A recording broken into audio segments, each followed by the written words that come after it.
Good evening, ladies and gentlemen, and welcome to this evening's event, What Makes Us Happy? My name's Robin Owens. I'm Deputy Vice-Chancellor for Research, and it's a great pleasure for me to be here and welcoming you this evening. I'd like to commence this evening's formalities by acknowledging that UWA is situated on Noongar land and that the Noongar people remain the spiritual and cultural custodians of their land, and I'd like to pay my respects to their elders and to any Noongar people that might be in the audience. It's a pleasure to welcome you all here this evening for what is the first event and the launch of UWA's Research Week. This is a week where we celebrate the research that happens at the university across all our disciplines and of all of our researchers.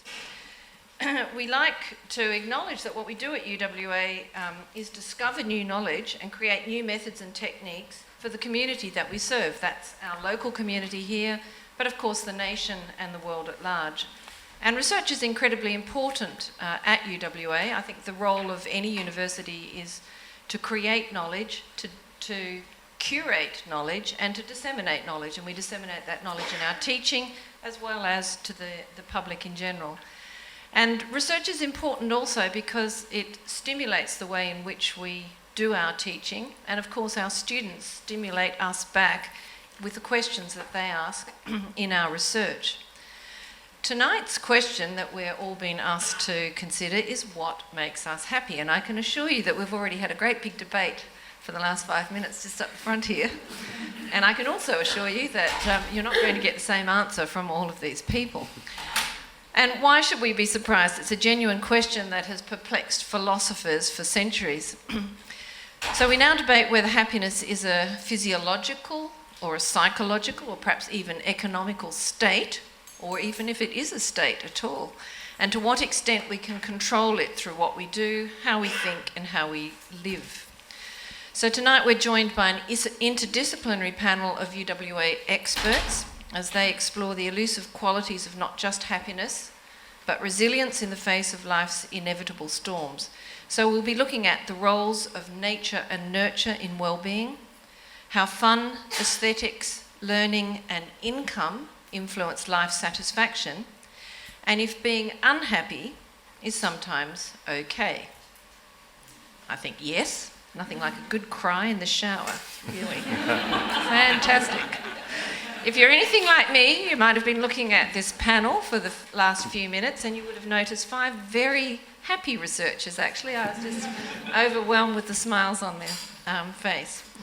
The reason you're all here this evening, or invited, of course, is you're all UWA graduates, as is our moderator this evening. So I'd like you to please join with me in welcoming our moderator, UWA graduate and one of Perth's highest profile journalists and public broadcasters, Mr. Liam Bartlett.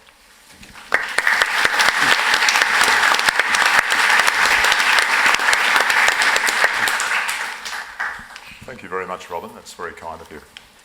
Ladies and gentlemen, fellow alumni, assorted hangers-on, special guests, good evening and welcome.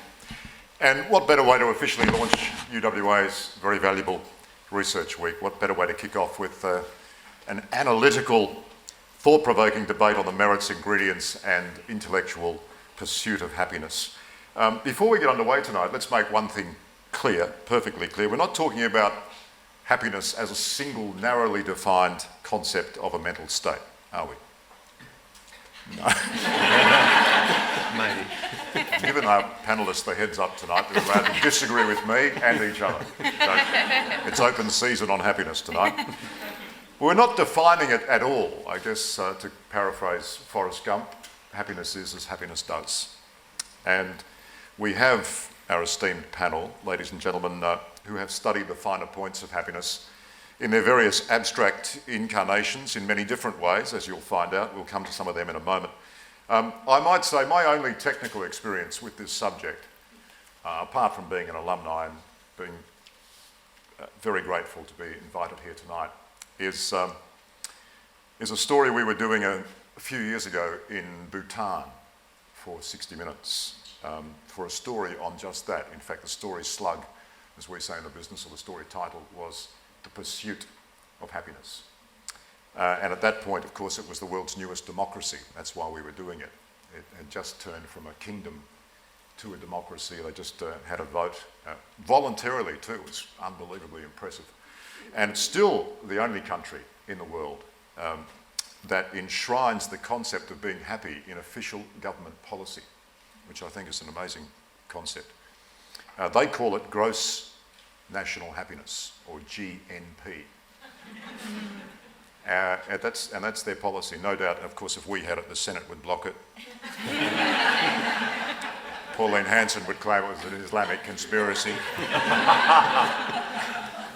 You can't be happy. We'd have a non-binding plebiscite on happiness. Anyway, interestingly, has anybody here been to Bhutan? Yes. Well, you would know then, madam, that they also grow, or it just happens to be that marijuana grows wildly on the sides of the road. And when I saw that, I was wondering about the coincidence, but anyway, I digress. So, ladies and gentlemen, to help us examine happiness, we have Dr. Christina Davies, Research Fellow at the School of Population Health. We have Dr. Inga Christofferson, Associate Lecturer at UWA's Business School. No relation to Chris? No, but I know of. Would make you very unhappy if you asked that 1,000,000 times over your life. Yes, I have. Yeah. Dr. Jenny Roger, Associate Professor and Senior Research Fellow in Experimental and Regenerative Neurosciences. Jenny. Michael Baldwin, soon to be doctor, PhD student. Michael. And last but certainly not least, Professor Andrew Page. Andrew is Professor and Associate Dean in Graduate Research Studies at the School of Psychology. So thank you very much for all participating tonight and being involved. I'll say that from the outset. We'll get the niceties out of the way before we get stuck in. Okay, so we're happy. Also, ladies and gentlemen, we'd like this to be interactive. So after we have a bit of a discussion here, I'll call on anybody who would like to ask a question of any one of the panellists tonight, or just even throw open a question for anybody's reaction. Please feel free, but we'll come to that in just a moment. Christina, let's start with you, because Okay. you. I mean, I just Can you I hear could. me? Is that loud enough? Yeah. I could start anywhere, but let's be random. Okay. Now, you've looked at the effects of cultural experiences, haven't you? Arts engagement, yes. Arts engagement. Now, how do you define arts when it comes to happiness? Well, we didn't try to do it ourselves. We actually went to 280 experts around the world. We asked them what arts were. We then got their responses, and then we set it back and we asked when they engage in those sorts of activities, how much is that worth? So we actually got our definition of arts engagement. Sorry, we can't hear. You can't? Okay, wait a sec. Let me... Is that better? We just lift No. that volume a bit. That's great. I'm happy that you. Yeah. This is going to be a recurring theme, isn't it? All right, I'll talk louder. How's Sorry. that? All right, so arts engagement basically was performing arts, visual arts, design and craft, literature, electronic arts, community and cultural festivals, fairs and events. So it was actually the range, but what we were interested in was the art that people do as part of their everyday life, for enjoyment, entertainment or as a hobby. Like we talk a lot about, say, arts therapy. So, say if you're depressed, there might be art therapy that you think about doing. But what we were interested in was, say, with sport, okay, you've got 30 minutes, or there's a health message, which is Mind 30, so people try to do 30 minutes per day in terms of sport. But say if you hurt your leg, you do sport therapy.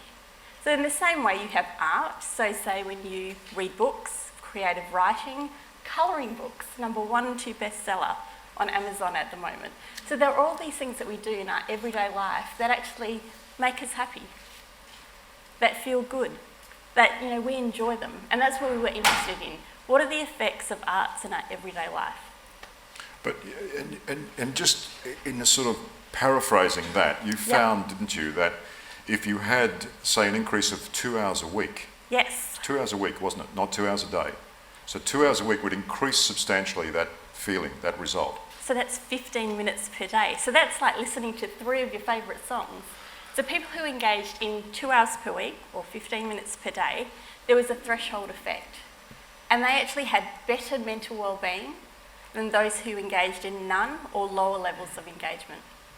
So that's kind of exciting, it's kind of empowering. But is that a long-lasting effect? How do you mean? Well, we know, don't we, if we hear, for instance, our favourite song on the radio, it makes us automatically happy. But how long does the effect last?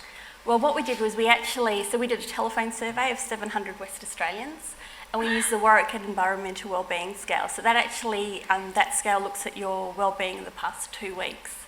So people who were engaging in the arts for those 2 weeks actually had better mental wellbeing. We'll come back to these notions and we'll get our panellists to also to comment on them from their own perspective. But Michael, let's just go to you for a moment, because your research surrounds this notion of the good life, Yes. doesn't it? And without being married to Felicity Kendall, how does that make you happy? I mean, how do you know, what are we striving for? How do you define the good life? Yeah, sure. Look, I think it's a really important question. I mean, often, asking, if I sort of get to the good life, I'll sort of comment on happiness. I mean, often when people say, asking someone, are they happy, is less akin to saying something like, are you hungry? Which you sort of have a sort of unmediated, private, phenomenological access to. It's more akin maybe to say something like, have you got integrity? Which, most morally reflective people say, under certain circumstances, at some times, for the most part, in the right measure.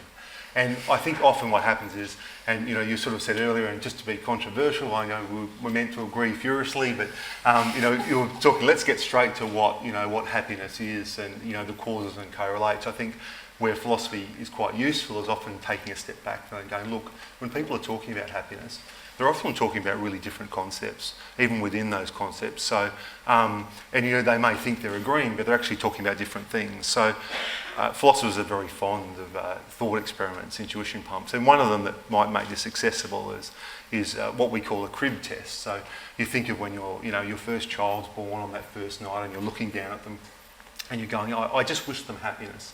Well, what are you really saying here? And I don't think some people, when they're talking about happiness, they're talking about a psychological condition, a mental state or state of mind, like a phenomenological or positive effect. So they're thinking of like, joy or happiness or pleasure or something like that. And I don't think we're really wishing that on our child then. We're talking about something different, which is well-being.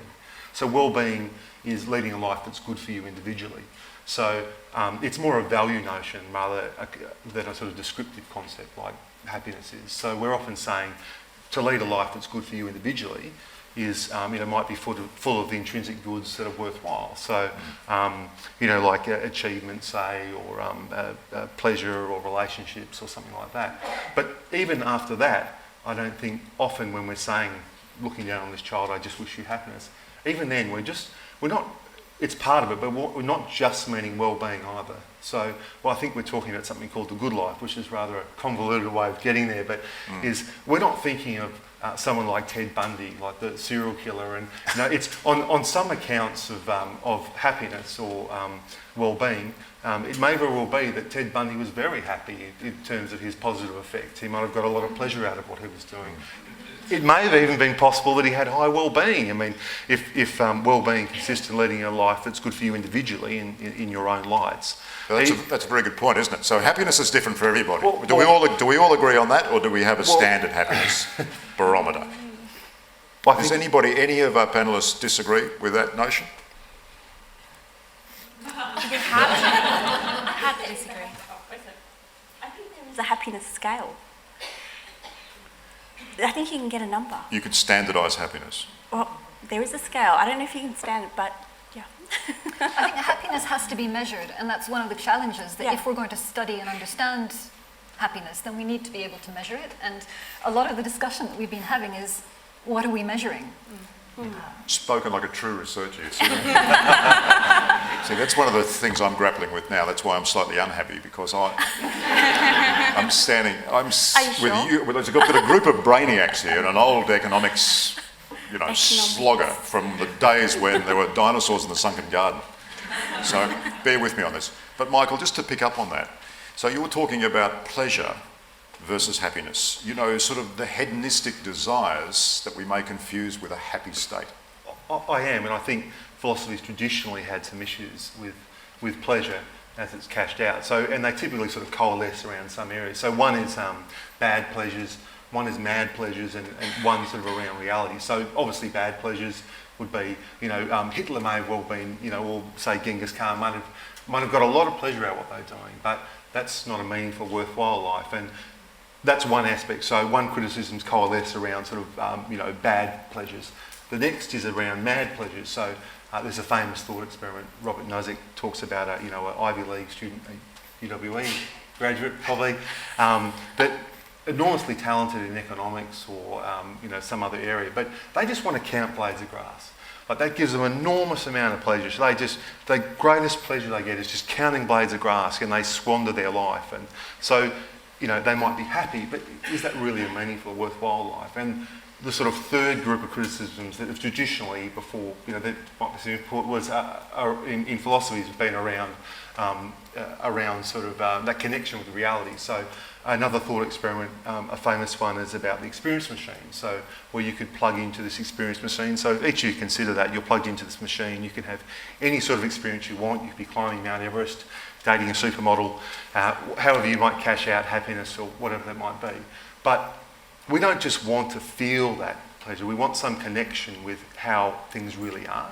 So pleasure isn't that important because, I don't want to have an authentic relationship with my wife or feel like in this experience machine that's stimulating my mind that my kids love me. I genuinely want my children to love me, that I've inculcated values in them and I've demonstrated behaviours that are good. So they're traditionally been the three criticisms of pleasure as happiness. Okay, so first thing tomorrow I'll cash out of that investment in the software company of virtual reality that I've It's a losing cancelled. But Inga, can we pick this up, because this is sort of getting into your territory, isn't it? Because Sure. you're studying the sort of the economic relationship. So we count grass a lot. Touche. Are you in good health? What sort of grass do you have? What sort of What crap? grass? Oh, Just gone full circle, thank you. get to that later. So, materialistically, because the old cliche, money can't buy you happiness. Is that true or not? Well, it depends. It depends. So, I come at this from a microeconomist looking at survey data perspective, and basically just comparing people who are happy, who report that they are happy, and who report that they are not happy, and look at who are those individuals. How can we tell them apart? And here I have to preface this by something, and that is, we don't ask people, are you feeling amazingly pleasurable emotions right now? When we ask these questions, we're asking them, how satisfied are you with your life compared to how you feel it ought to be, perhaps? And so it is an evaluative question. It is a reflective question. It is not about effect. It is not about pleasure. And so the beauty of using this data is that you are putting the value judgment of what constitutes a good life onto the individual. And that frees me up from making any value judgments about what constitutes a good life or not. And I think that's a good thing. It's got its downsides, but never mind. And so, based on this data, we can look at who is happy and who is not. If we're looking across people who have very little income, wealth, or poor life circumstances, and people who have much, there is a difference. So, in general, people who have more money are happier. But the difference is not necessarily as large as you think it is. And there is a lot of noise in this data. So there's clearly a lot of other variables besides material circumstances that matter. Okay, so two different people, two different sets of tables, and you're asking them to tick satisfied, not satisfied, always satisfied, very satisfied. So one person's got $1 million, one person's got $10, and they're asked to fill in the same form. So what does that come down to, expectations? I think so. I think you've gotten to the end, the conclusion, so... Well, I'm just thinking, I'm following exactly your line of thought. So we so lower the... Why do we see this difference? Why is there so much noise? Right, so if we have less money, we sort of lower the bar as to what should make us happy. Therefore, we get there quicker. Is that too... Let me rephrase your question for you, maybe. If everyone had the same amount of same expectations about what a good life, what constitutes a good life in terms of what life circumstances will give you a good life, then we would have for you, upward sloping curve, right? If you have little, you would feel this good, and if you have more, you will feel this good. But of course, everyone have come into it with different expectations and different thoughts about what they consider to be what is poor, good, or excellent. Okay. And because of that, we get a lot of noise in the data. And so a poor person might be very happy, and I would argue that that's because the poor person may have expect much less.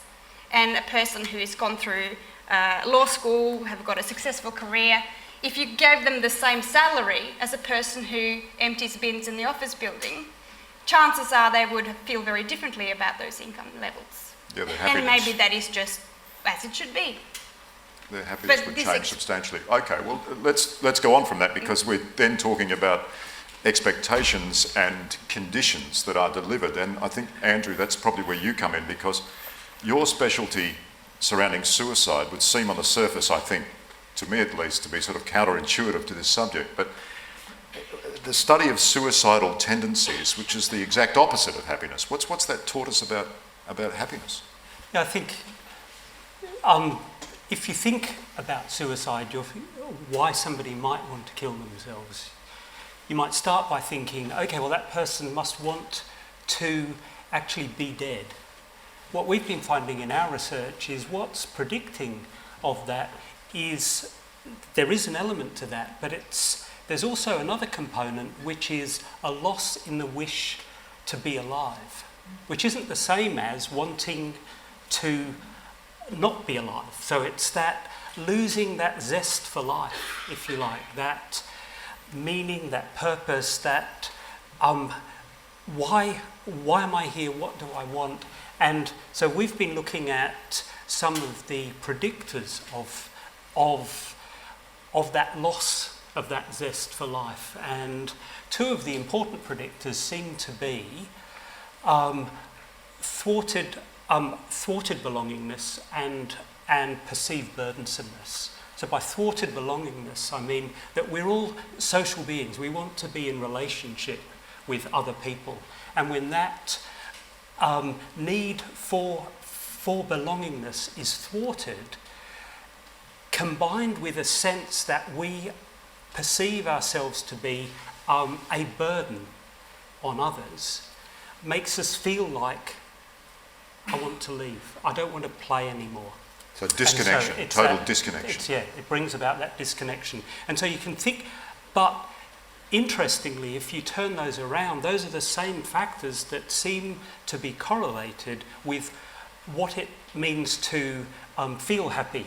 Inga, I mean, this is why we need to have a number of different people on a panel like this, because the way Inga was talking, classic economics, where if we just had this, we would have this relationship and there'd be all this noise around it. From a perspective of a psychologist, the noise is the interesting bit. It's why the fact that everybody isn't on that straight line is the exciting bit. And some of that noise is the social relationships, that feeling that, and I should emphasise with suicide, it's not that the person is a burden on others, it's that they perceive themselves. Because when somebody kills themselves, they'll write a note like, "You'll be much better off without me." And the rest of the family saying, "We're not, there's a great hole left." So it is that perception. So feeling that we belong and that we are valued by others are things that make us happy. Jenny, can we just go to you, because you've been looking at this nature versus nurture scenario, you know, how flexible the brain is to absorb or to change, how malleable, I guess it is. How flexible is it really, is the brain to be able to make us feel happy? And I'm not talking necessarily about just, you know... I mean, that's a very good question. Medically. There are areas in the brain that are known to support happiness. So in a very basic experiment, you can electrically stimulate one part of the brain and it will make you laugh, it will make you feel happy. So just an electrical activity in the brain will elicit happiness. Whether that's what we've all been talking about is another matter. And that particular brain region, if you ask people subjectively, how happy are you, how satisfied are you with your life, the happier people on the scale will have bigger regions in that part of the brain, and that correlates. What, temporarily or...? It's a snapshot in time, so we don't know how much that has changed, we don't know how much it will change in the future, but a snapshot in time, how happy are you in your life? If you're very happy, then your brain region, your rostral anterior cingulate cortex will be bigger than somebody who is not happy. And when those people in turn experience happy thoughts, that anterior cingulate cortex will light up as well. So there is a structure that correlates with the amount of happiness, and when you're happy, it's also activated. So can I extrapolate that? Because I think for the layperson anyway, we're always told about physical fitness. Go for a jog, endorphins, that's the sort of biology 101 thing, isn't it? Is that a similar thing? I mean, can I then say, okay, if the endorphins go into that particular part of the brain, if you're a constant fitness nut, you will be happier? There are two different aspects to it, and we've had extensive discussions about this, because there's the idea that you have a bigger brain region of that particular brain region, so it makes you predisposed to be happy. You were just born that way. But then there's the other school of thought that says, well, by being happy and experiencing a lot of happy events, that will make that part of the brain bigger. And we don't have any evidence in either way. We haven't done longitudinal studies. We haven't asked a group of people to be happy and a group of people to be sad. Although as a scientist, I would love to do that. So there are a number of limitations to what we can extrapolate from the data, but there is clearly an organic structure in the brain that supports happiness. And we know that the brain is flexible. You here tonight, you're learning, your brain is plastic, you're thinking about what we're talking about. So your brains are changing. And that, therefore, has the possibility to feed back into your level of happiness. It's fascinating, isn't it? Yes, Comment on something there? Jump in. I probably should have cleared this with you before, but I'll take a chance. So I've come across some research about how physical behaviour affects various different hormones. This is not my expert area, running around in the bloodstream, which then changes the way we feel about stuff. And so the simple act of smiling, apparently, is the quickest and most effective way of becoming happy. And that's why we have laughter yoga. Yeah, exactly. And anyone tried laughter yoga? It takes a while to get fantastic. rich. Totally In the meantime, just smile. It works wonders. So there is clearly a feedback mechanism there. And what I would like to know is whether you could have, to the extent to which you have some sort of input into that feedback loop of you have a capacity to be happy, and so you do happy things, you smile and you do happy thoughts, that increases your capacity to be happy in the future, and so you have this feedback loop going on. I don't know whether there is any I think evidence. that's exactly the evidence that people, or the ideas that we have saying, can we make ourselves happier by being happier? And we know that the general state of happiness, the sort of good life ideas that we've talked about, correlate very closely when you ask somebody, do you feel well today, right now at this very instant? So there's a very close correlation with your pleasurable state compared to your general well-being. But how those two influence each other, I don't know. And as I say, the experiments are very difficult to do, but it would be fascinating to look at those things. So are you saying it's a stimulus? It's not just a physical reaction, like someone yawns, you yawn. Yeah, I'm It's saying someone it's a feedback. that's a physical thing, right? But it's someone, they say laughing's infectious. Someone smiles, you smile, that's the stimulus. Physical stimulus. Yep. Or mental, as Jenny said. Is that going straight to that part of the brain? Well, it's the smiling, the act of smiling, and even I've read, I hope this is correct, the pose that you have. So you can have this victory pose of throwing your hands up or leaning back in your chair, and it actually stimulates production of certain hormones that make you feel the way that you are. It really is fake it till you make it type of story here. There is some science behind this, and so you can change the way you feel by the way that you act, and then it goes into the feedback loop. That's what I'm. The evidence there is evidence there that the way that you behave physically, even just smiling, changes the hormones, the happy hormones. Again, this is not my area. Floating around in your bloodstream, making you thus happier. So if you tell a bad joke, you can be unhappy. Only if no one laughs. Brilliant. Did you want to ask a question up the back there? Did you? Right up the back? Had your hand He's up. just doing a happy pose. Sorry. Please jump in. Any time from now, if you've got a question you'd like to ask one, please stick your hand up and I'll come. Sir, can we get one of those roving mics, ladies? That's all right, that's all right. Oh, great. Just curious, is the genetic predisposition being sort of underplayed in the discussion? For example, if you put yourself a certain sequence of 10 people and genome map says this, and one of those 10 under normal dog life situations will just drop out and commit suicide. The others you can put them under the horrors and they will not commit suicide. So is it more of a genetic predisposition that society sort of underplaying? Are you talking about suicide specifically, or? Statistic of suicide. Yeah, I mean I'll come in in with resilience afterwards, how's that? That's right.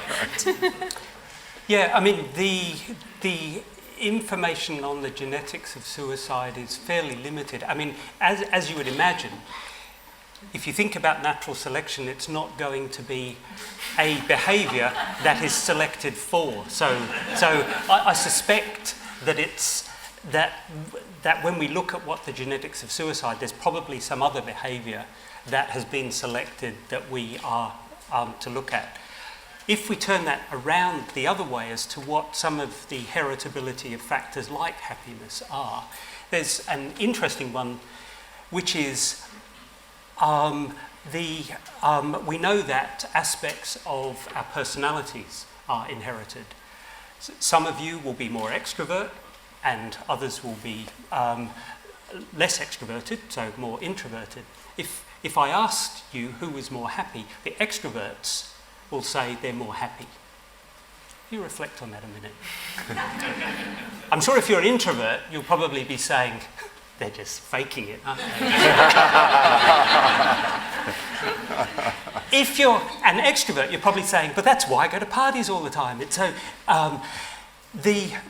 but it also highlights another aspect, I think, to look back to what we were talking about earlier, about what is happiness. You can think about, if I was to ask one of you extroverts, what do you mean by happiness? You're probably saying, well, it's this pleasurable state when I'm out there, I'm the life and the soul of the party, we're there, we're having a great time, everything's exciting. You say, that's happiness. If you ask an introvert, what's happiness? The introvert might say, you watch me playing chess. You watch two people playing chess and they don't look like somebody at a party. But if you ask them afterwards, were you having fun? They'll say, absolutely. They are not the same experience, but they are aspects of happiness, that flow, that experience of flow, when you're in the midst of something, when you're focused on something, the rest of the world all falls away, is a happy experience, which isn't the same.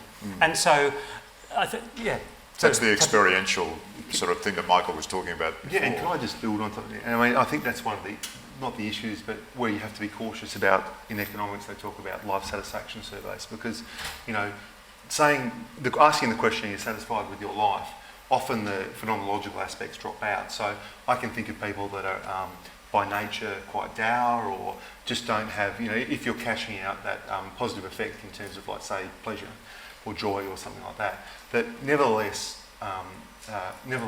would be very satisfied with their lives on a life satisfaction scale. And the reverse is true. I have some of the issues with life satisfaction is it seems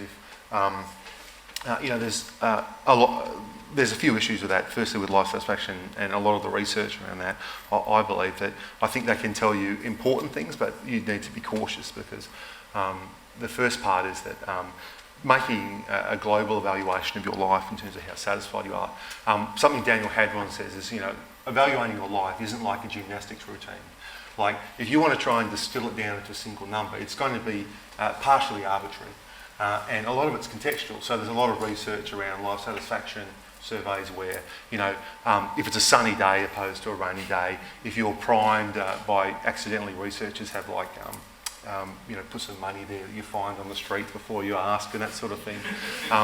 You can be markedly different on that scale. I'm normally a 4, but now I'm a 7. I found $5. And not only that, that's the first issue. That because when you're making a global assessment of your life, you often, the goods and bads in your life are often incommensurable. It's very hard to look at your life in total and say, well, let's give it a score here. And the other issue with that is that, it's not just the sum of the goods and bads in your life that tell you, how satisfied you might be with your life. It's also the shape and trajectory of your life. So, it's a good analogy, though, isn't it? Because everyone's got their own Russian judge, haven't they? Well, yes. But the shape and trajectory is very important as well. So things like in philosophy, they talk about, there's sort of cases what they call them uppies and downies lives. So think of a life that and we could probably do it, so this is dangerous, Donald Trump found out earlier this week doing this on the run, but if we were to sort of ask the people in the audience, like to do a thought experiment, so think of 2 lives. So the first life is where you have a life that's a sort of downy life. Now, you start off to have a really happy childhood, a phenomenally happy childhood. Your teenage years are great, but your life is sort of, you get more and more miserable. Something might happen. You might have a few divorces. You get a bad illness. You end up, maybe the last 5 or 10 years of your life, you're in a really, you're in constant pain and just want to end it. But now think of the second type of life, which in the total of the life has more total happiness than that first sort of life, but starts off with a different trajectory that's going up. So it's, you might start off, you had a terrible childhood, but slowly and inexorably over your life you have achievements, you might meet your soulmate, you have children, though, as Andrew reminds me, that tends, the research is that it doesn't make you happy. I think it adds a lot more meaning to your life, but it may not make you happy. But your life continues in whatever professional career you have, and you end surrounded by your grandchildren, loved by all, and you have a quick and painless death. Now that second life, the uppy life, may have a less total happiness than the first life, but which would most of you have? So let's have a show of hands. Who would like the first life, the downy life, that has a higher happiness in total than the second life?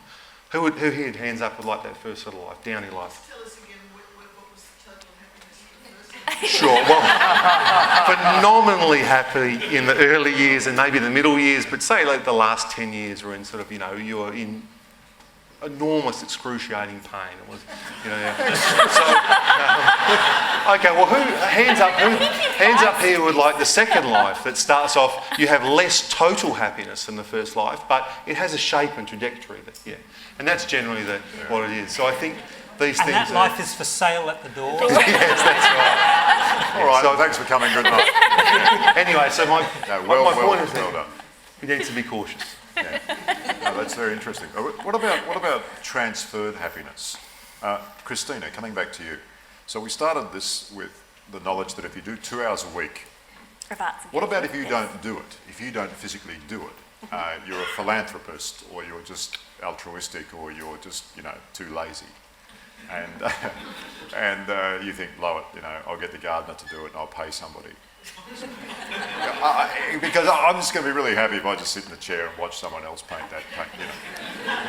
Is that the same effect? I mean, so are we talking about arts, or are you talking yeah. about... Oh, well, So you're saying that you're paying someone to do a painting for you, and you're going to watch them do the painting? Yeah. Well, I'm not going to do it myself gallery? physically. I'm not going to personally do it, but I want someone else. I'm going to facilitate whichever way. All right. Well, if we step back then, so why is arts important? So what does arts give us? So first of all, if you engage in the arts, so this can be, you can be actually actively participating in it, so you can be making the art, or you can actually be more receptive, so you can be viewing the art, like say if you're going to a gallery. So you've got 2 types of ways that you can do this. Now, so if we take it back, like, I don't know where I'm going to go with this, really. I'm agreeing with you, but I'm trying to sort of, what I'm trying to do is, I guess, is vend in the spectator, or the philanthropist. Yeah. Well, you can be a spectator when it comes to the arts. A sports spectator. So I'm going arts/sport. Yeah. Because I'd like. All right. Okay, but we're going to have to say that sport is not art. But okay. No, I know. All right. I know. I think there should be a lot more arts in WA, but there's mostly sport. Yeah. And so I'm trying to sort of figure out, there's an enormous percentage of the population we're leaving very unhappy, so I'm trying to bring them into the... Well, actually, the problem isn't that they're not engaging in the arts. The problem is actually that they don't realise what they're doing is art. So when we actually stepped them through a survey, we had actually 90 questions, and thank you to all the people who did it. We actually got a 71% response rate, so it was fabulous. But when you actually ask people individual questions like, do you read novels? Do you go to the movies? Do you, X, Y, and Z? We actually end up with, in our survey, we had 83%. The ABS says that it's actually 86% of people actually engage in the arts. Wow. Yeah, so it's just that they don't know what it is. And that's, part of my research, to actually help people realise that what they're doing is arts engagement, and that there is actually this positive effect. And getting back to the resilience question, so when we first ask people, why do you engage in the arts? The first thing they say is, because it makes me happy. I mean, isn't that exciting? Consistently for people to say, why do you do it? Because it makes me happy. Then there's also a section of the population who actually use it as a way of staying happy. So they recognise that, say, they might have depression or sadness, and so when they engage in the arts, so most of them say like theatre or choirs, singing in choirs, that what they were finding was that it would keep them in neutral or happy, and if they did get sad, it actually helped with their recovery. So this was actually a strategy that they were using, and there were a lot of positive benefits. In terms of those, so why does it make you happy? That was the point that I was making. So, it's about social inclusion. It's about networking. It's about confidence. It's about self-esteem. It's about the creation of good memories. So there's lots of positive aspects that the arts can actually give you, providing you're realising that what you're doing is the arts. So, listening to music, playing a musical instrument. These are all things that we do as part of our everyday lives, but we just don't give it credit. So you're saying it's helping with that connectivity that Andrew mentioned? Yeah. So it's actually, it's connecting us to other people. Yeah. And one of the great things that, one of the people that I interviewed as part of my research was saying that she was doing an art class. So it was a TAFE course that she was doing, and it was a whole range of different people that were in her course.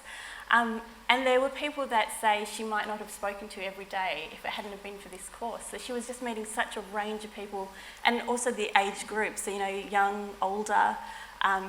It was just such a great opportunity to connect with the community. Okay. I'm not going to give up on this transferred happiness because Andrew, I want to come back to you about this. Oh, actually, I didn't answer your question, did I? So I think that... Are you sure you're not a politician? I've interviewed people like that. I do think that if you're paying that person and you've got the artist there and they're painting a picture for you and you're interacting with the artist, because there's that social part of it and you're actually engaging in the art, I'm going to say that you are going to get some happiness from that. What does everyone else think? Yes. Yes, sorry. It feels like there's either mutually exclusive situation between happiness and meaning, search for meaning in our lives. And I'm just wondering if any research has been done whether one feeds the other, one's a stimulus for the other, or if it's all just about stimulation. It's a great question. And is anybody can I go to the question I was going to ask you though, which is a double question on your question? I think question for you. No, because this sort of buttresses into what I'm saying. So, pardon me for being OCD, but this transferable sort of. So, what I was going to say to you was the fears and the burdens that you talked about with people who had these suicidal tendencies. What if that was somehow directed so that their problems they were sort of directed towards helping others sort out their problems rather than concentrating on their own and finding a different meaning to life through that? Would their life have different meaning and ipso facto lead to a greater happiness state? Is that yeah, I think, to answer the question about meaning, we can also speak to the question about, or the issue about philanthropy as well, because I think what we find with happy people is they also tend to be people who have greater meaning and purpose in life. That's when it relates to that subjective sense about their well-being generally, not am I happy right now. So if we distinguish those, that the happiness that ebbs and flows from my general sense of how satisfied I am with my life, those people who have a meaning or can articulate a meaning in their life will say, I'm more happy, more satisfied with my life. Could we pay other people or to have our happiness for us? I think the answer is clearly yes. In that,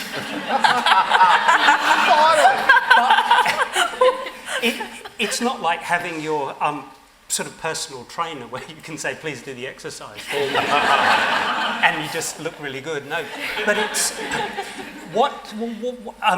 how not to spend your money is if you like shoes, just then going out and buying a new pair of shoes, because that leads to transient happiness, which is usually has completely gone by the time you get home and stick them in at home next to the pair of shoes you bought last week and one before that and so forth. As a hint, you'll get more pleasure as you're shopping for the shoes than the happiness that you'll get after. So one thing is prolong the time that you are thinking about making those choices. But if you spend your money on other people, that generates happiness. So you find people who will sponsor a child will get greater happiness from having invested that money and hearing about what their investment in that child will make them happy. So there are ways to spend your money that will give you more happiness. Very interesting, isn't it? And I think that comes back to the meaning and the purpose. That sounds like an old homily from my mother, you know, when you're feeling really bad, you're having a bad day, the best thing you can do is go and do something for somebody else. Yeah. But yeah, anyway. Thanks, Mum. Sorry, Mum. Well, I just wondered with your art questionnaire, if I say I don't like art, there's no form of art that I enjoy or like. However, I was driving to Kanyana Wildlife Park today out in Lesmurdy, and the sun was shining, the trees were glistening. I had the expectation that I might I see a possum running past as I was driving there, or a quenda, and that just, I got there and I was explosive with happiness.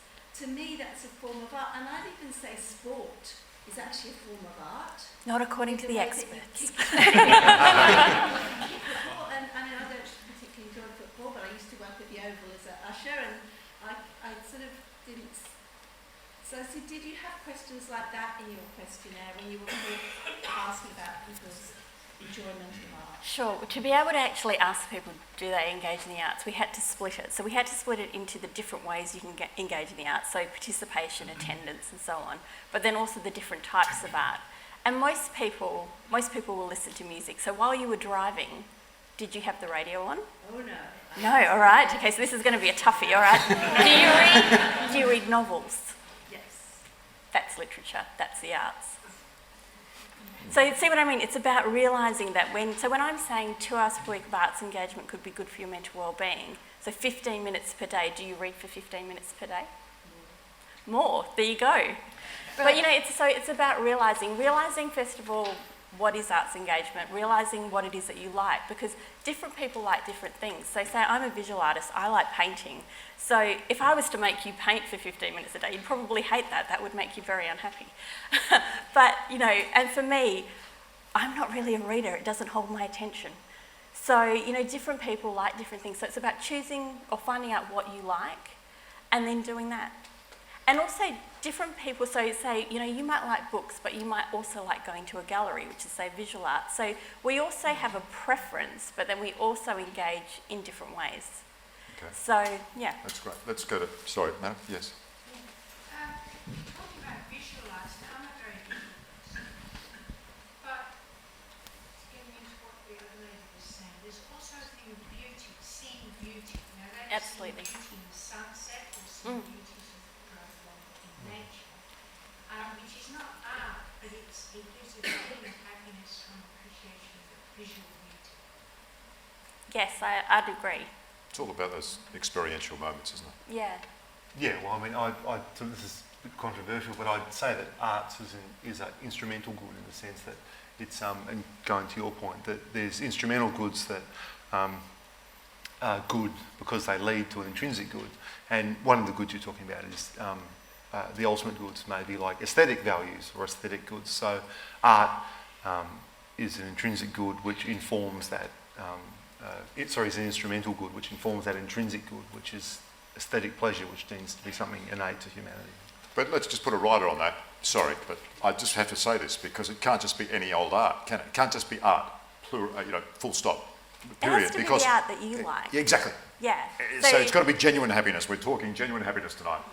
So if you want, you know, when your wife says, you know, we're going to go to a 4-hour concert at the Festival of Perth, and I And know you don't like concerts? it's a Wagner thing or something, and I say, she says, are you happy about that? And I say, yes. Very wise. Of course. So that has nothing to do That's with art. survival, that's not happiness.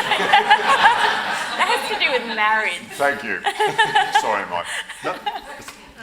Hello Yes, there. You talked about going to a film, I think you said movie, going to a film as part of your art. Okay, that's watching film. Is watching television in that? Because many people watch TV for hours. I'm certainly not prepared to dismiss its artistic qualities where they might be. Great question. And a lot of us feel some connectivity either with each other because we watch similar programs or we're discussing the programs that we've watched, or because they give us a happiness relief from our own circumstances, which mightn't be crash hot or what have you. Or TV watching is a way to put yourself in other people's shoes, like, and so on and so forth. I'm sure I don't need to list all the reasons why people get satisfaction out of watching TV. Where did that fit into your survey? And can I have a comment from any of the others in the panel as to what they think about the role of television watching? Because I heard a throwaway comment, well, maybe not a throwaway comment recently, that people should ask themselves, should they be doing something else than watching TV? Because it's acknowledged apparently that most of us spend a heck of a lot of time watching TV. I'd like to, so firstly, did you have TV in your survey? Is it allowed in there? And what does everyone else think of it? Because it's not an elephant in the room, but it's in the room, isn't it, surely? TV? It is in the room, and it did get a measure. And there's a difference between, so you've got television, and then you've got arts-related television. Just like you've got movies and arts house movies. So it depends on what you're watching. But TV did get a score. I think on the scale it was like a 2. But if it was an arts-related thing, then I think it got a higher rating. But TV was in there, yes. Sorry, Inga? What do the rest of you think of TV watching? I have a comment. Jump in. I wonder whether, and this relates to other comments here as well, whether if we include all of this as under the umbrella of arts or experience goods is what we would call it in economics maybe, then there are certain types of leisure activities that we engage in as an escapism. And sometimes a book will facilitate that, and quite often watching reality TV will remind us that other people's lives are worse than ours. So it's all about comparisons, and I could go on and on about that. And then there are other leisure experiences that we engage in because we want to engage, because we want to react to it, and we want to reflect on it, and we want it to change our minds about something. So when you watch a trashy thriller, it's just an adrenaline thrill, it's just an experience. But when you watch a very deep and meaningful movie, it might change your perspective of something completely. And that's almost like a mind-altering drug, right? So I would, as a complete bystander with no expertise, would say that we might distinguish between those types. And I don't think that one is any worse than the other, but they play different roles. And I think that if you are really down, if your life is really terrible and you feel terrible about it and you're having a sad time, then escapism might be very useful because it reduces your stress in the moment. And I would also think that in order to be able to experience the beauty of nature, like driving along, I know I had those experiences myself, and it's wonderful, but I have noticed that I am very rarely able to experience those things if I am stressed and unhappy. And so that being happy frees me up and opens me up to experience those things. So I think I can see a range of activities that serves different purposes. I think, though, one of the things that's interesting about the arts is that some activities relax you and it's about mindfulness, but other activities energise you. Excite you, yeah. Yeah, so, singing might energise you, whereas, say, watching telly, it's about relaxing.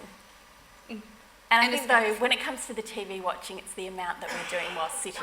So I don't know when it comes to the health promotion people, maybe if we all stand, maybe they'll be happier. But do we have to distinguish between the pursuit of a happy life as you were saying before, Michael, you know, the trajectory, I'm not saying you can be happy every single day of your life, but a more consistent happiness rather than these isolated happy moments that escape the stress temporarily. What is that for me or for you? Either of you, jump in. Happy to give a benefit of my ill-informed opinion, Len. Sort of building on something Andrew was saying before, I think that a meaningful life and the goods that are part of that meaningful life, happiness is very much a byproduct of that. So if your life has meaning, you're pursuing projects and interests that resonate with you. And Susan Wolf has a nice way of saying it. She says that if your subjective attraction meets objective attractiveness, then as a byproduct of that, you're nevertheless going to have happiness, however that's cashed out. So I think pursuing happiness on its own may be counterproductive, but pursuing things that resonate with you as a byproduct of pursuing those things, you may get happiness. So. Whilst recognising it's okay to be sad. Yes. But I don't want to get into too much of a controversial topic area here, but this is just on research. So because I can see you keeping me honest. But the research has been around, especially in the last 2 or 3 years, big pharma research about antidepressants. So we go from, I'm not making too much of a leap here, but I'm going from people thinking sadness becomes a depressive state. And I know medically that it's a far cry, but it's the perception and the rise of antidepressants. And that's been the last few years especially, there's been a few big research topics. So again, coming back to Inga, the expectation of, that's why it is sort of deadly serious, isn't it? Because the expectation of being happy continuously or vice versa, not being sad. Can I just take a moment to blame Facebook for a lot of unhappiness? Because it is just brag book, isn't it? It is a media where we just put these glossy pictures of our lives, and when we read those comments, we don't see that. We just see, oh, that's a fancy holiday. Makes me feel bad. There's a lot of people doing this sort of research to find out how does social media affect our happiness, and that is one aspect of it that is not so nice. Right? And so I think that not just social media, but media in general is very good at showing us what life should be. And so we keep comparing up. We don't often get even in the book sections, you get how I rose from poverty to riches and how I made an amazing life doing bleep or blap. But where is the book about, here's a perfectly okay, ordinary life? That's what I seek actually, because we need to lower our standards a little bit or we'll all be terribly unhappy. I think actually, I can't remember exactly who said it, but what's the secret to a happy life? Keep your expectations low. There is a truth to this. I think that was Phil Dunphy from Modern Family. But it is not that I watch too much TV. But I think, to me, happiness is what happens when your expectations meet reality. And there is a biological basis for this, because that happy region in your brain is a connector between your personal life goals and your pleasurable experiences of events. And when those two come together, it stimulates that happy region, and you have a And so, how much power do you have over your external environment? Probably less than you'd like. But you got, I believe, because I'm an optimist, amazing amount of power over how you choose to perceive the world. And I think that's where the secret to a happy life really is. We're getting to the conclusion again, but that should have got to the end. But I think that's where it all is. And if you read any self-help books these days, I think they're going in that direction about you can't change your circumstances very often. And there is an aisle of the self-help book section which is all about how you can change your life. Fair enough. Make yourself successful, earn $1 million. And then the assumption is that that's going to make you happy. Maybe, maybe not. But I think the self-help books which are about how can you change the way you look at the way you perceive your life and react to what happens to you, I think they are going to give you a better bang for your buck. No, that's a good point. I mean, I've cancelled my Instagram account because everyone's got a much better life than me. I know. I'm actually not on Facebook anymore. anymore. I deleted my account, so I am happy. There you There go. you I'm just Case on dismissed. detoxing from Facebook at the moment. It's working really well. Can I just before we take a couple of last questions, Jenny, I just wanted to ask you again, so going back to that stimulation, you mentioned electric stimulation, but, and I'm sorry to harp on about it, but drugs in the sense of, is there an artificial way of making us happy that we know of or could potentially be? I mean, happiness in a bottle, is it possible? Well, we know from the experience of antidepressant drugs that they don't work for everybody. And I think this is a recurrent theme, we're all different and our brains work slightly differently, they're balanced slightly differently from a chemical point of view. So I think expecting a magic bullet treatment to produce happiness chemically in the brain is probably unrealistic. And then you've also got the issues of satisfaction, networking, interaction with the outside world. If you take a drug, you're not really going to do that. You know, there wouldn't be any meaning anymore, and it would just be a constant state of happiness, which is maybe not meaningful. Have And they, they have actually they, do sorry something. Christina, but just to quick, have they measured that, or can they, is it possible to measure that difference between happiness and pleasure that we referred to? There are different parts of the brain. So there are pleasure centers in the brain, and there are more sort of vague happiness centers in the brain, and the chemical triggers that trigger pleasure are very well known, and it's possible to stimulate those and to evoke feelings of pleasure. So they are definitely separate. They are separate. There is some overlap and they're definitely connected. Everything in the brain is connected, but they are separate regions. Sorry, Christina. That idea of social interaction, though, I think is very important. So in the UK, they've now got arts prescriptions. So if you do go to your doctor and say you are depressed, some GPs have got links now with their arts organisations, and you might get the antidepressant, but you're also going to get a script to also go and join that choir, go and, do a visual arts course, go and listen to your music, so that you're actually doing other things. You're not just relying on that drug. Or is that because national health is broke? Yes,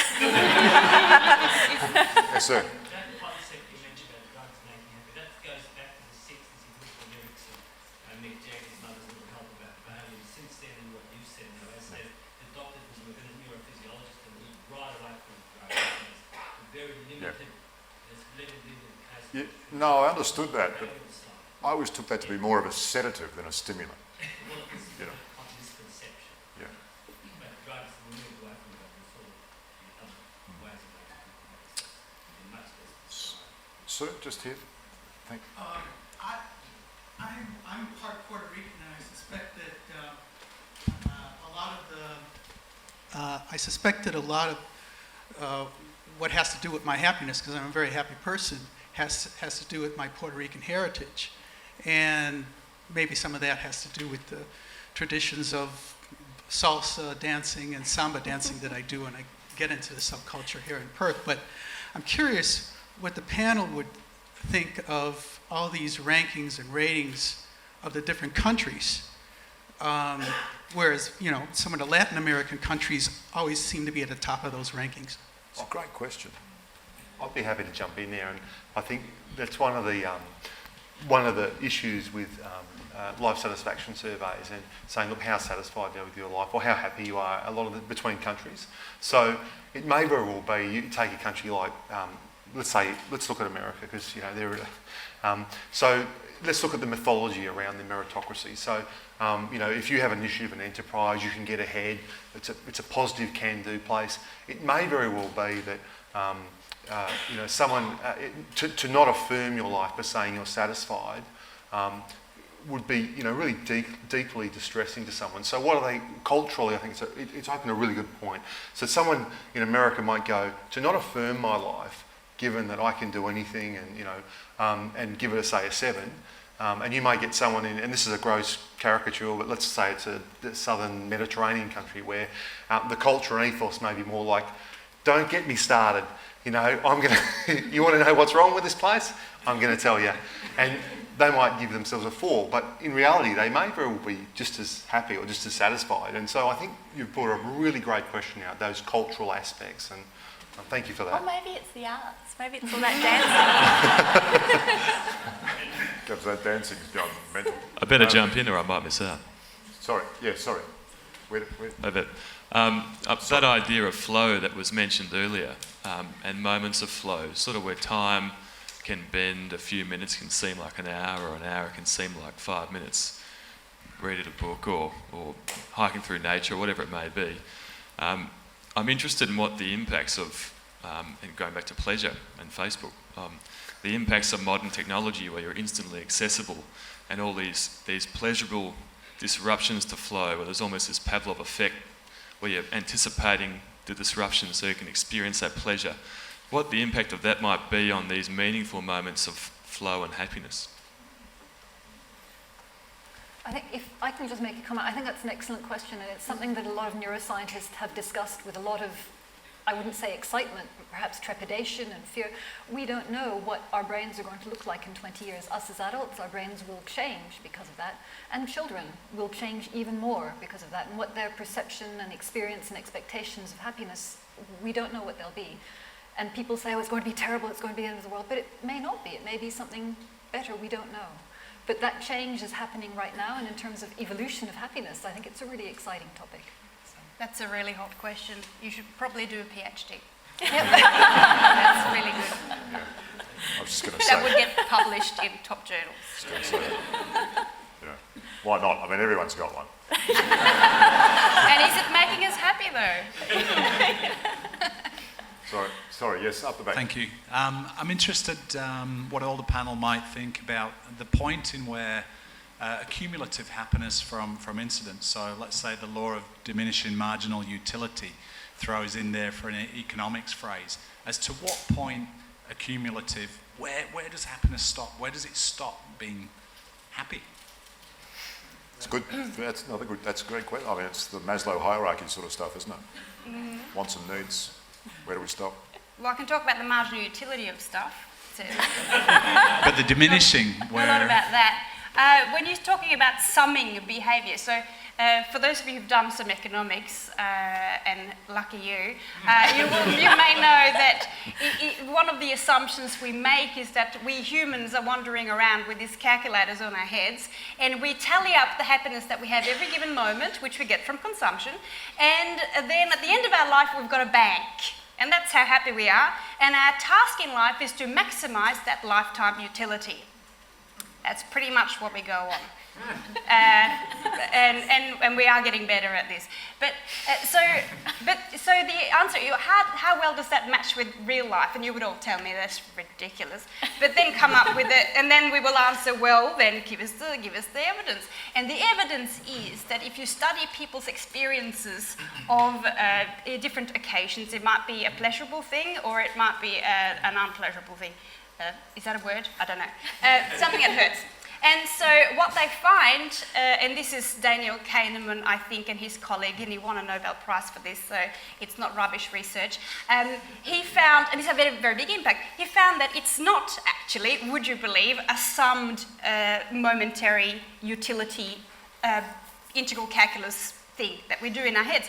We actually take some shortcuts, because the brain is not a calculator, and we put extra emphasis on the high point and the end point. So going by that, it's not about maximising lifetime utility or happiness. It's about having many pleasurable moments with the arts, presumably, and ending on a really good note. That's what it's all about. I don't know whether that answers your question, but... Can I jump in and just add like a point on that diminishing marginal return and how you sort of... I think there's two really important parts to that. And the first is that there's some really interesting research in a book I'd recommend to you by some Harvard psychologists in Andrews Field called Happy Money by Elizabeth Dunn and Michael Norton. And they talk about constructive ways that the social sciences, and particularly psychology, has said about how we spend money. And there may be ways, constructive and useful ways we can spend money to make us happier.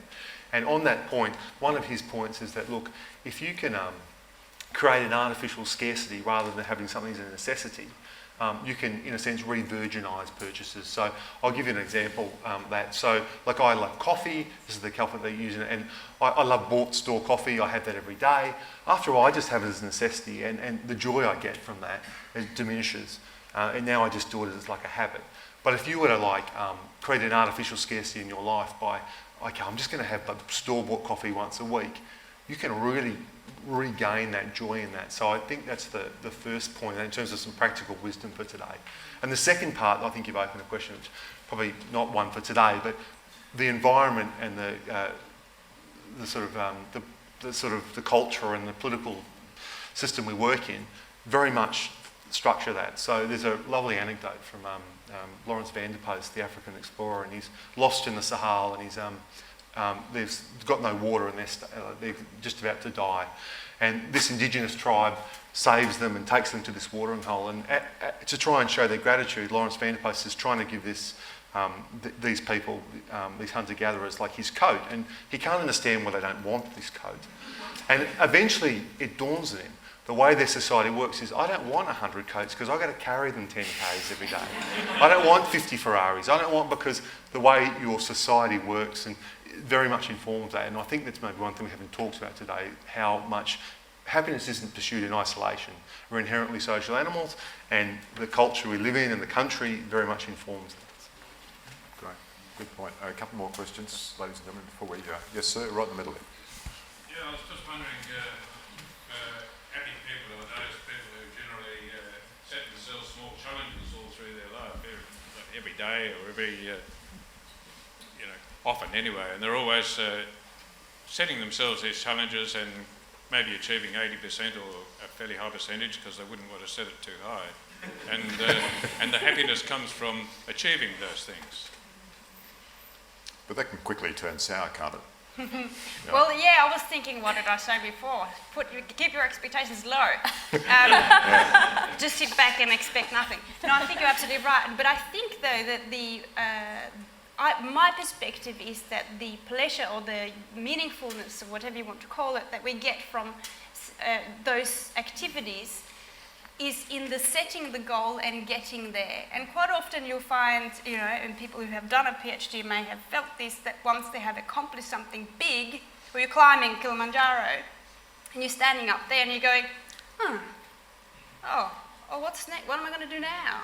And so, and it helps to be aware of that so that you don't expect that it's that moment that's going to give you the bliss. If you know that it is a journey there, and the fact that every time you fall behind, you make a mistake, you're going to pick yourself up again, and you get train yourself to get satisfaction from that, and knowing and recognising it, that then you might be able to circumvent the problem, the anticlimax of, I've done that now, what am I going to do next? So I think you're absolutely right, because in order to have meaningful lives, we need to achieve things and feel that we're doing valuable things, and things that we get self-actualisation out of, to use a term from psychology. Yes, so I wouldn't say keep your expectations low, but I'm try not to go go on on Facebook too much. I am a happy person, but I do things every day to stay happy.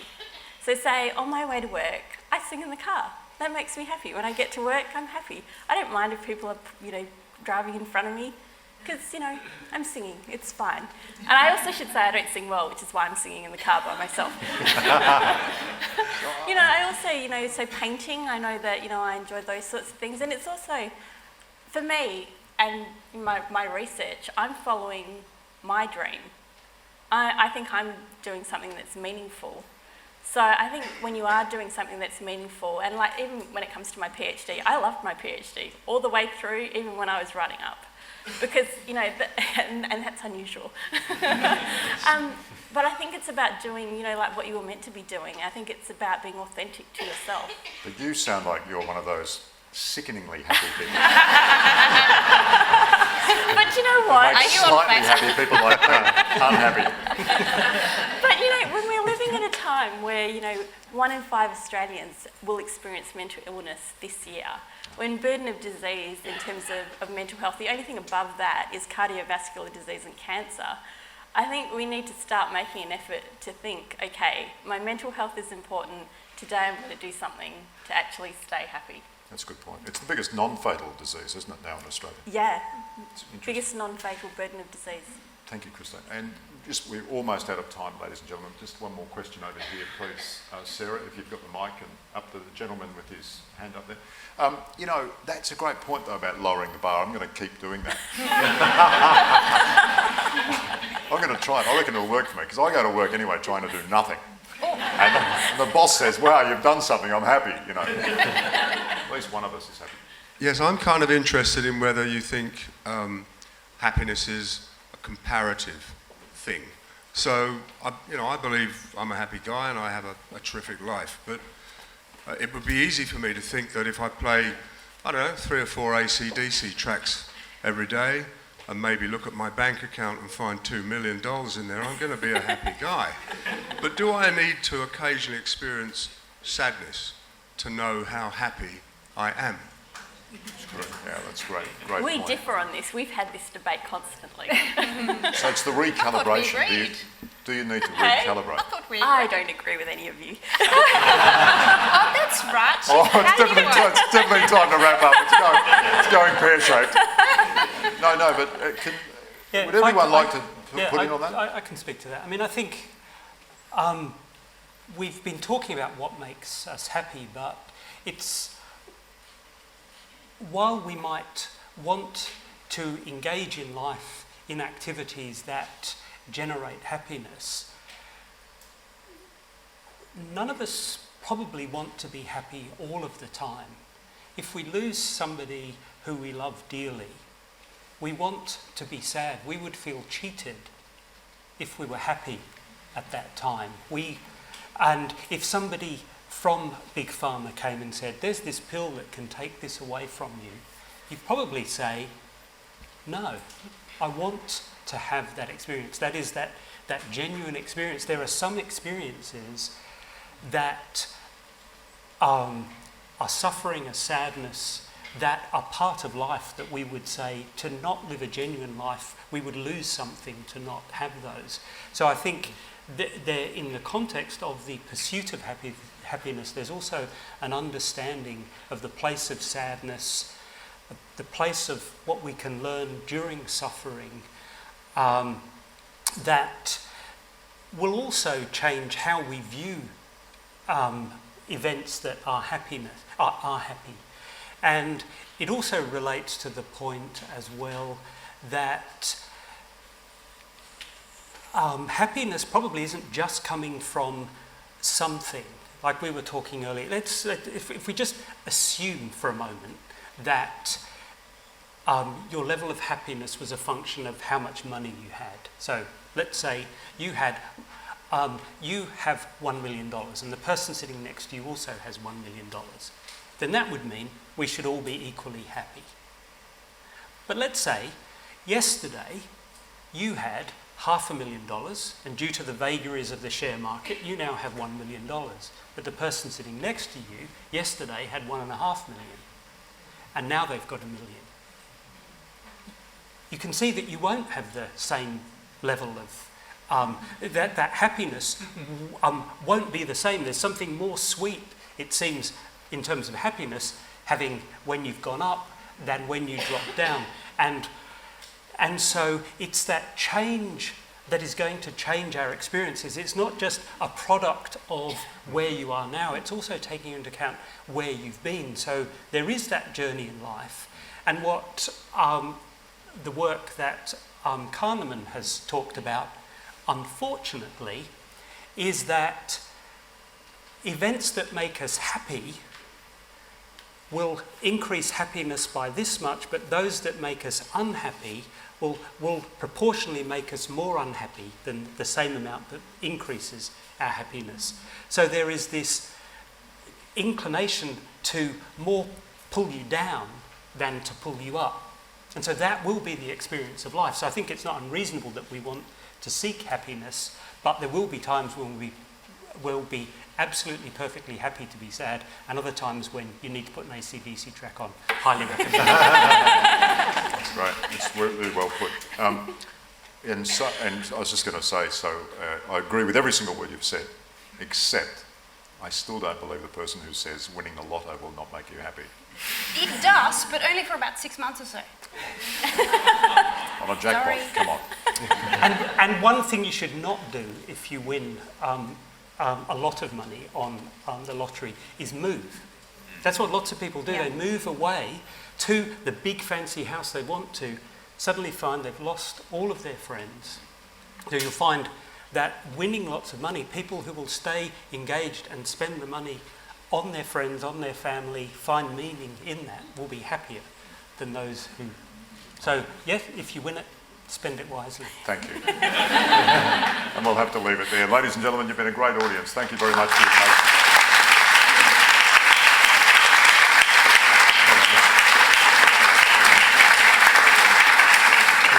Would you please thank very much for all their time in preparing for this also, not just for coming along tonight, but certainly for that also, and their brain power. Inga Christopherson, Michael Baldwin, Jenny Roger, Andrew Page and Christina Davies.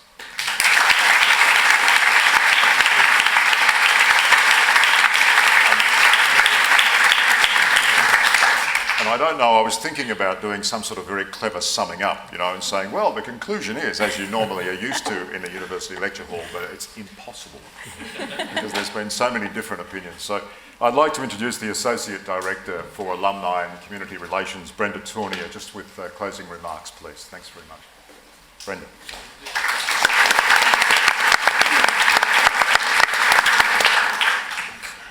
So aren't we lucky to have had that conversation, and please join me again in thanking Liam, who has been amazing, our UWA graduate, and the amazing panel as well, Andrew Page, Jenny Roger, Inga Christopherson, Christina Davies, and Michael Baldwin. And thank you to Professor Robin Owens, Deputy Vice Chancellor Research, for leading the Research Week initiative and giving us all more opportunity to share in UWA's intellectual riches, like tonight. You've heard all about the importance of connection, giving, and passion in our experience of happiness. On the screen, you'll see some ways that you might increase your levels of happiness through UWA's community. The Network for Change that's launching this month is looking for mental health leaders and champions. If this is something you're passionate about, please click the button in September's Alumni Connect. And UWA Publishing is in the foyer selling a great collection of essays titled On Happiness, New Ideas for the 21st Century. We hope you will stay and continue the happiness conversation over a hot beverage. And our researchers and Liam will join us in the atrium so you'll have a chance to talk with them more. Thank you all so much for coming, and enjoy the rest of your evening.